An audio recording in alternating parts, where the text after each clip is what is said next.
Have you been annoyed by the Atidxx64.dll pop-up ruining your productivity? I'm Sophie Chen, a Windows support specialist. Let's analyze the software's dependency and restore that missing file.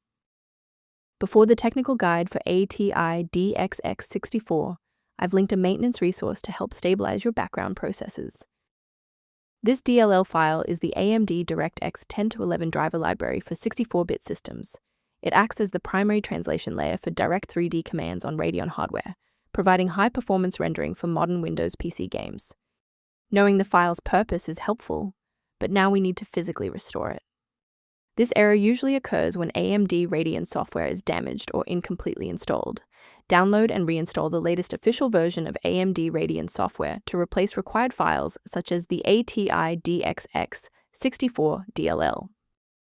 If that initial setup didn't clear the pop-up, let's examine the specific initialization sequence assigned to your applications directory. A quick reboot can determine if the error is transient. While it won't fix a deleted file, it can re-establish the connection between your software and the Atidxx64 file if the path was temporarily busy. Make sure to save your spot by bookmarking this video or hit the like button before you restart so you don't have to search for it again. Before you finalize your changes, I need to emphasize the importance of using trusted sources.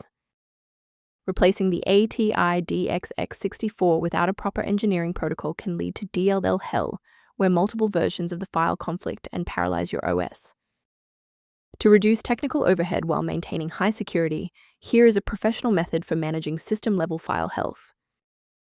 Review options for improved system responsiveness by consulting the primary tool linked below for the Atidxx64.